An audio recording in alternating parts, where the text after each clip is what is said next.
Packed show today. Michigan State gets a new kicker, potentially a starter for the upcoming season. The 2023 class gets a decommit, unfortunately. Who are we going to most miss from last season? And oh, yeah, two early MSU opponents just named their starting quarterback. Let's get into it all.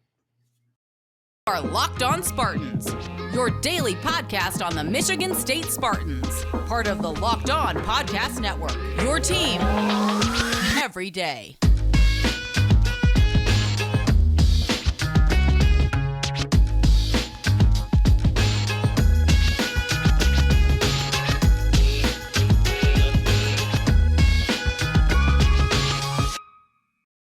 Spartan family, Spartan friends, thank you so much for kicking off your day with us at Locked On Spartans.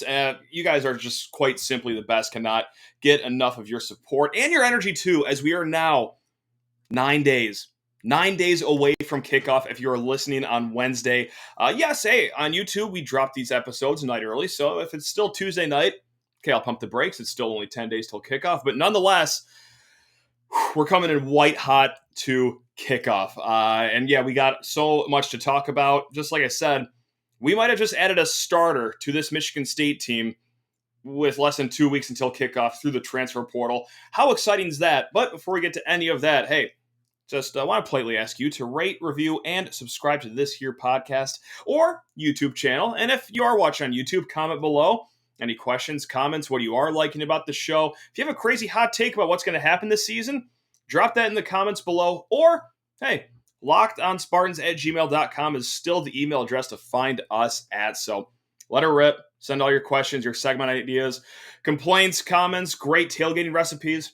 lockedonspartans@gmail.com. All right, let's get into it right now. Yes, Michigan State, they have a hole at kicker. Matt Coughlin, after being here since the Bobby Williams era, his time at Michigan State finally came to an end as he burnt up his final year of eligibility last season. So, for the first time in a long time, Michigan State needs a kicker. For the longest time, too, throughout camp. You know, we've talked up and down about it. It was going to be true freshman Jack Stone or returner Steven Rusnak. Or through the transfer portal, Michigan State just added Auburn kicker Ben Patton. Yes, that's right. He is going to be a graduate transfer with 3 years of eligibility remaining from Auburn, like I said. But he's actually not a stranger to the Mitten State at all. He played high school ball at Rochester Adams, that fine program over there. So there you have it. This kid is definitely in competition to be a starter.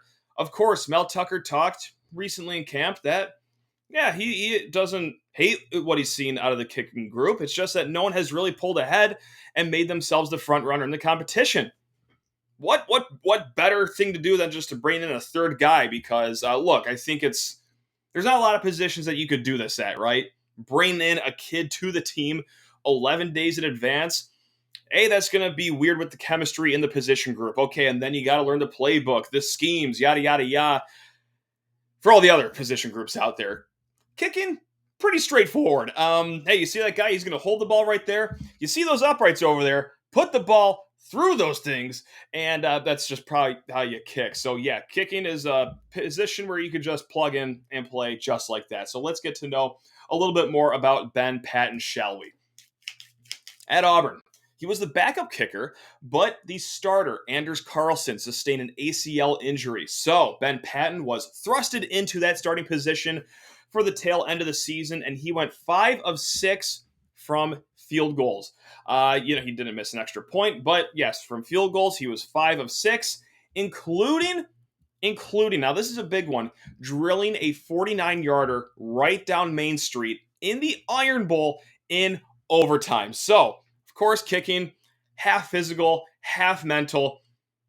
The kid's got the stones to drill a near 50-yard field goal in overtime for Auburn in the Iron Bowl. Of course, they went on to lose that game. Alabama scored a touchdown after that field goal, but hey, that field goal still counts, and that's really good. Now, the one he did miss was within 30 yards, just straight pushed it right against South Carolina. So, it wasn't perfect, but still, 5 of 6 on the year. Clearly has the leg, clearly has the mental fortitude to make big kicks in his career. So there you have it. We have Ben Patton now putting his name into the starting kicker position battle. and probably going to win it, honestly, if you're asking my opinion here. Now, I will say he transferred out of Auburn for a reason, right? Like, he just didn't leave because he didn't like what was going on down there. No, the starting kicker, Anders Carlson, he is back. But also more importantly, Auburn just got the number one kicking recruit in the nation. He is on campus right now. And this name is going to sound familiar to you. His name is Alex McPherson. Now, if the name sounds familiar to you, is because his older brother, Evan McPherson, of course, the old incredible kicker for Florida, now kicks for the Cincinnati Bengals, had some massive kicks on their way to a Super Bowl spot. So, yeah, he's sandwiched between a returning starter and then the number one kid in the nation. So for him, it was time to go. And what a landing spot here where he's got 3 years of eligibility to burn up at Michigan State, a place that's close to home. Now, I will say this, is the problem solved? Am I not going to stop, or am I going to stop losing sleep over what's going on in the kicking room? No, because I'm a sick person. But no, but on a real note, it helps. It helps the problem, but I don't know if it solves it. Because, look, point blank, there's maybe 3-5 programs in the whole nation that could really earnestly say they are in love with what they have at the kicker position. Please, it's college football, but this certainly helps. This is who else that Ben Patton will be going up against. Jack Stone. Okay, he's a true freshman, rated number 20 on Cole's Kicking. They are a prep kicking academy. They, of course, rate a bunch of kickers as well. Or he's all the way up to the number 6 rated kicker on 24/7 Sports. So there is some variance there, but point blank, known as a good kicker in the high school ranks who, well, now he's a true freshman at Michigan State. Now we look back at Ben Patton's field goal numbers, 5 of 6, right? That's not a big sample size at all. Not the biggest sample size from Jack Stone either. He only kicked 3 field goals in high school last year. So it's not like this kid's coming in, oh, he went 27 of 29 in his field goals at high school. Like, no, he really doesn't have a whole lot of in-game experience either, even at the high school ranks. So yes, sure, incredible leg, but doing it at a kicking camp in the summer is a lot different than doing it in front of 76,000 fans in a close Big Ten game. So who's to say how that's going to go? And then Steven Rusnak as well. That's not a old name. He took over for Matt Coughlin when he was going through his injury issues. 5 of 6 on extra points last year. He had 1 field goal attempt from 43 yards against Purdue. Did not go well. So yeah, it wasn't the best kicking situation at the end of last year, and you saw that in the Penn State game when really Mel Tucker had such little faith in the kicking game that he opted to go for it on 4th and 15 from the 20-yard line instead of kicking a 37-yard field goal against Penn State. But you know what? It worked. So there you have it.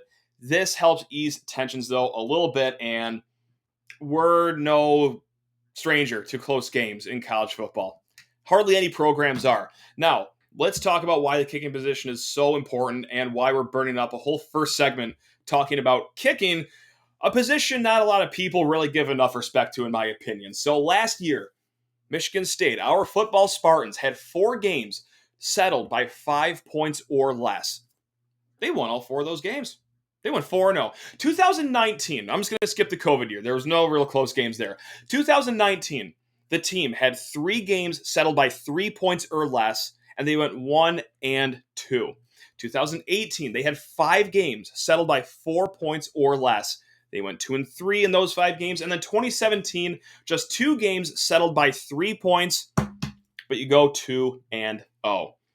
Sometimes it's just those little points, those 3-point field goals, those 1-point extra points are the difference between a win and a loss. I probably didn't have to tell you that, but just to reiterate how important the kicking position is, there you have it. So overall, this is only good, obviously, right? The news of Ben Patton.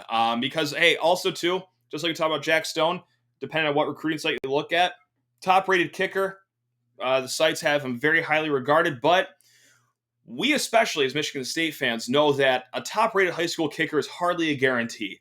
Let's go back a few years to Jack Olson, All-American kid. I thought he was going to be the future of kicking at Michigan State, no doubt about it, but after Matt Coughlin came back for another year of eligibility, he transferred to Northwestern. I thought, oh man, there goes a great 3 or 4 year kicker. Guys, he's probably not even going to be the starter at Northwestern this year. Like, kicking is such a fickle game in college where Yeah, sure. Michigan State had 2 guys to look at in training camp, but if it was up to me, if it was up to Mel Tucker, probably, I would have 18 kids on campus right now going for the starting kicker position, especially when you're trying to fill the shoes of a guy that was here for so long in Matt Coughlin. So now you have 3 guys to pick from.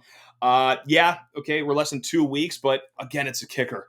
Like, who cares? Like, this isn't a receiver learning the route tree or an offensive guard learning blocking schemes. It's a kicker. I mean, this is a point. It's pretty black and white across every program in the nation what their job is. So, look, all you got to do in college football, in my opinion, is find a kid that gives you the best shot of nailing 80% of his field goals. Why 80%? Because, well, that gets you top 40 in the nation.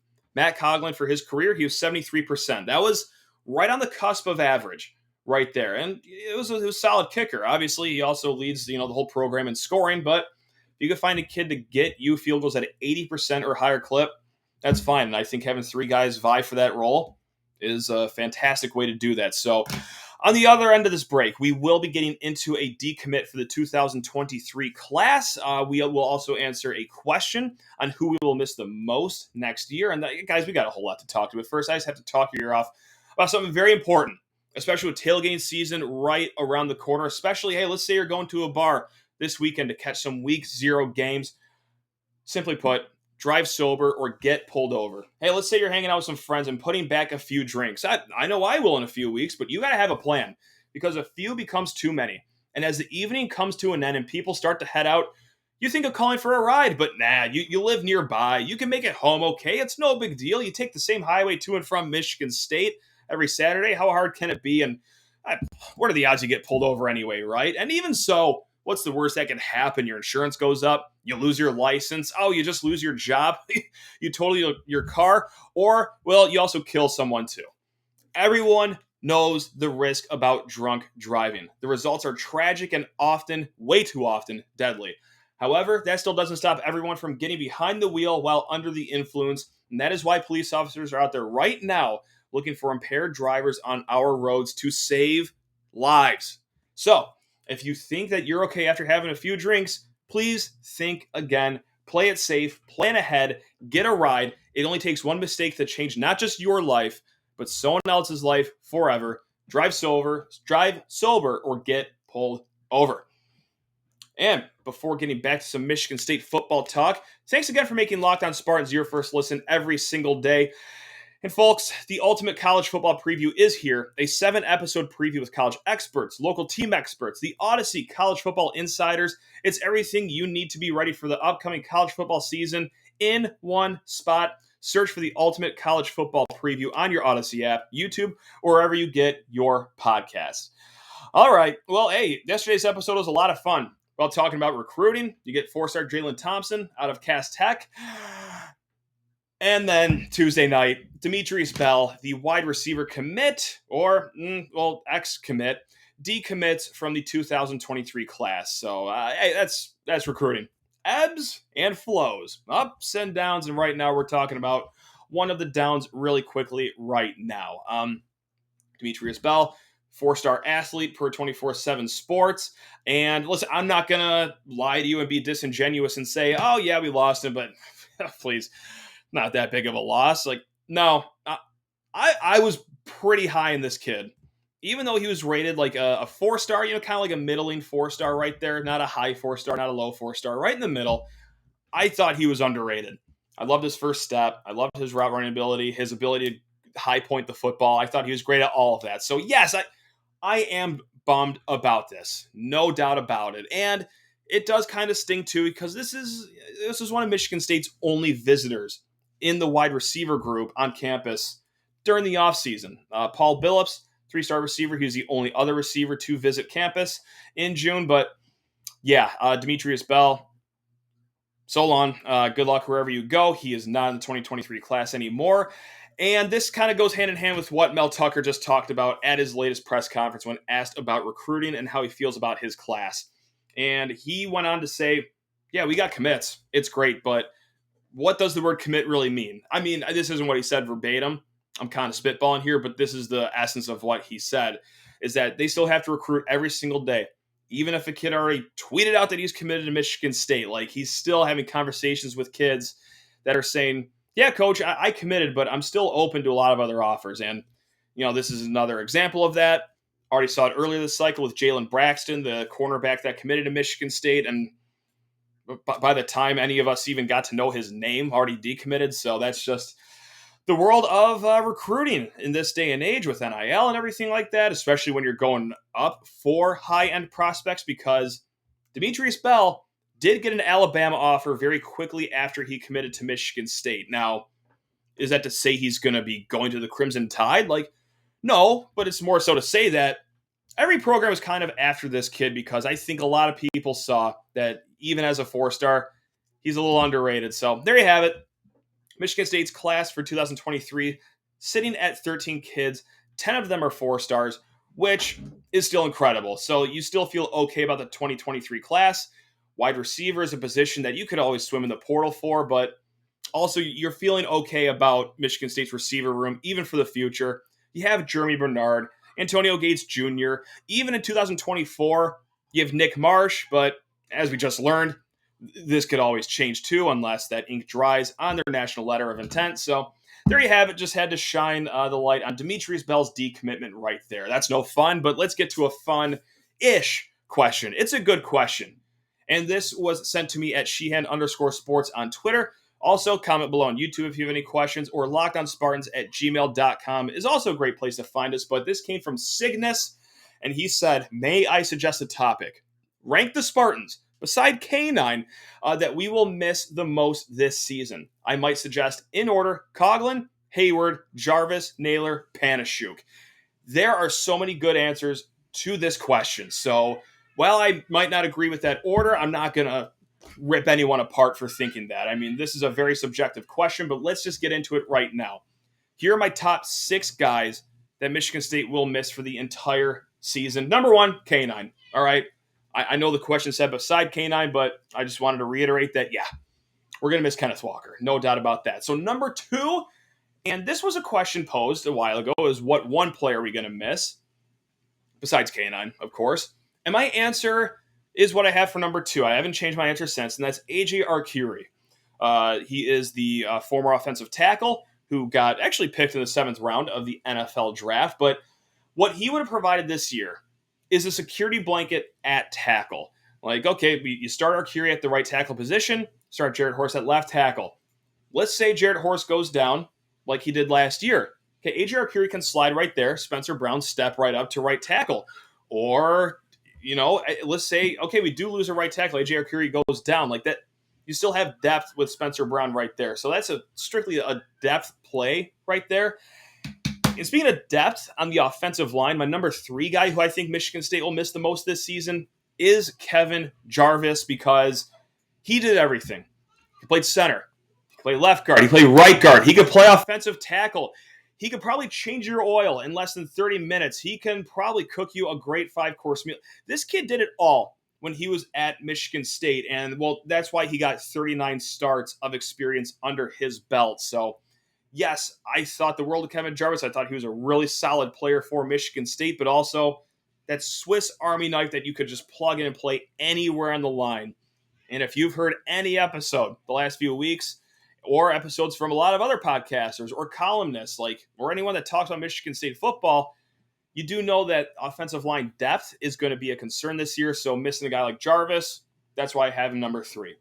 Number 4, and this is the guy that I could not have been more wrong about in my entire life, Connor Hayward, who still owes me one clean punch right in the teeth, because did he put me and a lot of other people in their place last year. Look, point blank, running back was not his position, and ever since he got out of that position after the first few years, completely and utterly balled out. People could say, okay, he played tight end, he played fullback, he played the H-back.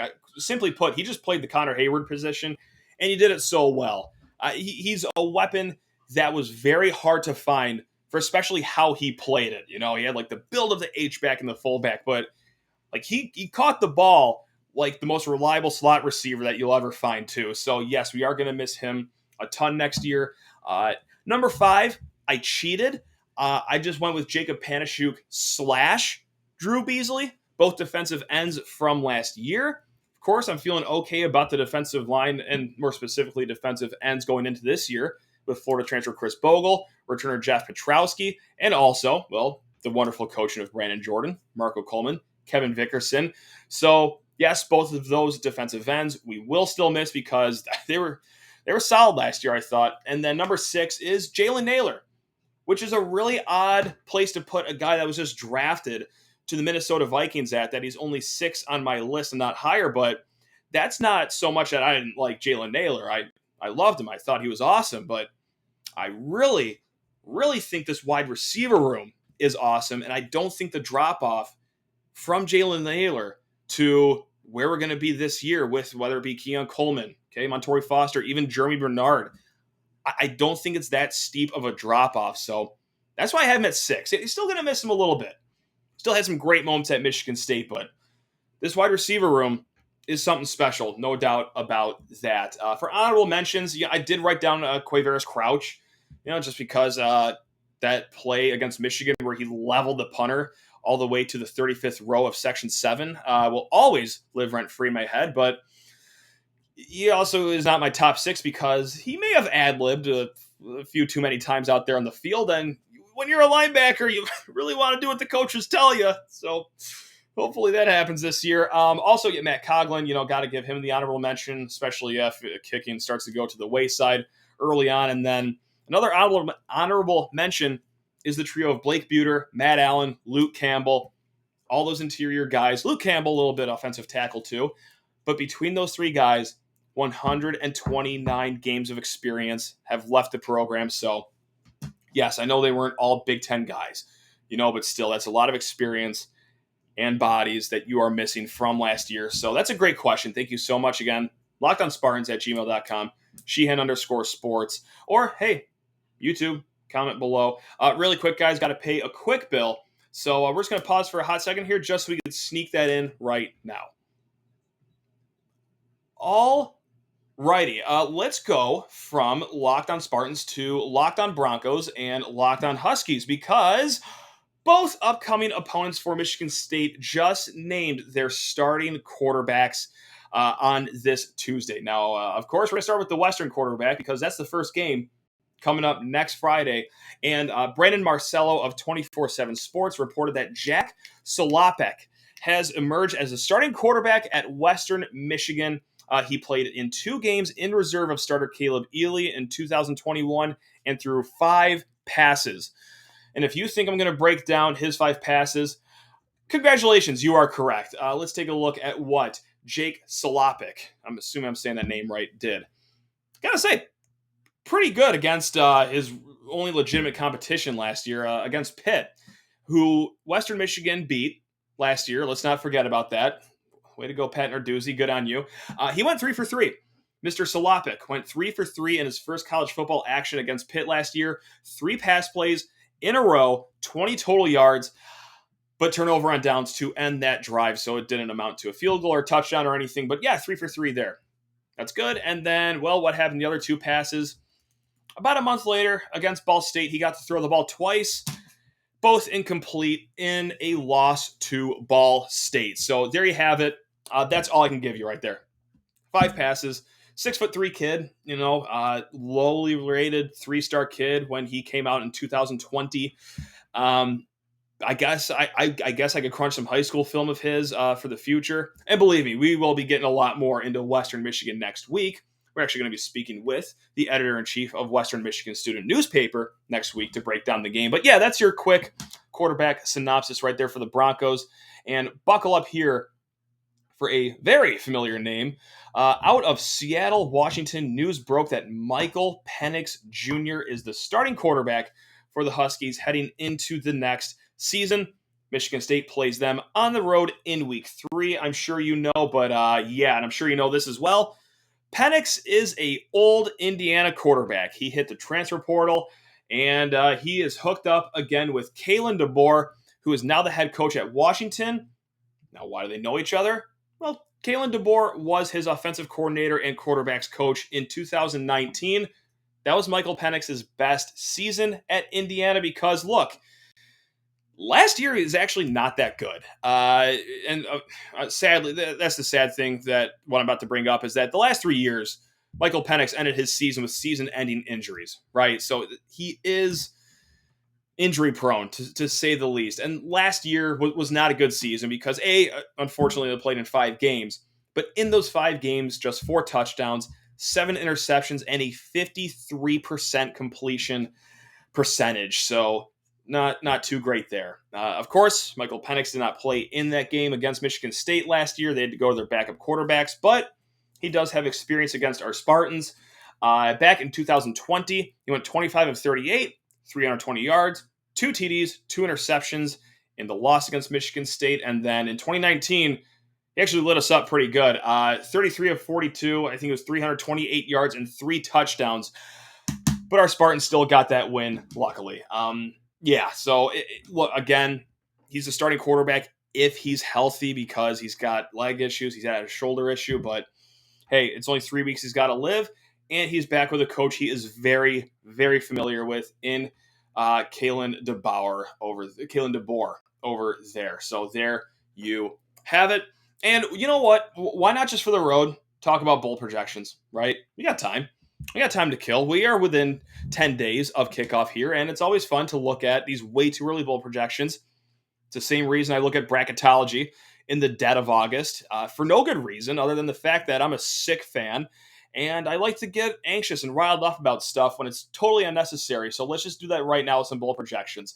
I've got 7 written in front of me, and there is some variance here. I also wanted to bring this up just to really show you how volatile Michigan State is in the minds of a lot of media members. So 24/7 Sports has Michigan State tabbed for the Pinstripe Bowl against Boston College. Probably not what you wanted to hear. ESPN, they have 2 gentlemen making bowl projections. One has the Duke's Mayo Bowl versus Wake Forest, and the other one has the, get ready for this one, the Rallia Quest Bowl versus LSU. Now, what in God's name is the Rallia Quest Bowl? It's just the new Outback Bowl. The Outback Bowl is no longer the Outback Bowl. It is now the Rallia Quest Bowl over in Tampa, Florida. Still a New Year's Bowl game. So that would be a solid landing spot for Michigan State, all things considered. To round it out here, the Action Network has the highest bowl projection for Michigan State, the Citrus Bowl against Arkansas. Of course, Arkansas, I just say Arkansas. That's an inside joke with our family that I don't know why we do. I'll get an answer on that you guys don't care about here. CBS, Music City Bowl versus Kentucky. College football news, Music City Bowl, but against South Carolina. And then sporting news, that's right, the Rallia Quest Bowl against Ole Miss. So how fun is that? So we are anywhere between the Pinstripe Bowl / Duke's Mayo Bowl all the way up to the Citrus Bowl. So you know what I'm going to say next. Stay tuned to find out what's going to happen this season. But look, they actually did this segment not too long ago on 97.1. I think it was 2 days ago, the Vlenny and Rico show. Gave it a listen. God, it's been a while since I've tuned in, but they were talking about bowl projections, and the question was simply put, okay, Michigan State is tapped for the Citrus Bowl. Do you take that right now, or do you roll the dice for the upcoming season? And it's very hard for me to not take it and run, because that would probably mean a 10-win season. But then again, off the heels of a New Year's Six Bowl, let's have some fun. Let's roll the dice. Let's try to get to Pasadena or something crazy like that. So there you have it. Those are your bowl projections. We'll be updating you guys throughout the year as the games actually happen, and those bowl projections have some substance, but it's always fun to do a little goofy one like that ever so often. So, guys, thank you so much for tuning in to Locked On Spartans. We will be back tomorrow. Now, we're going to see what's going to go on the rest of the week. One episode is going to be a Big Ten preview with Ben Stevens of, the friend of the program, the old Locked On Big Ten host. And if there's any news that breaks, we will be there. So, hey, regardless, your team in green and white, 5 days a week. We will be back tomorrow. You guys are the best. Love you all. Go green.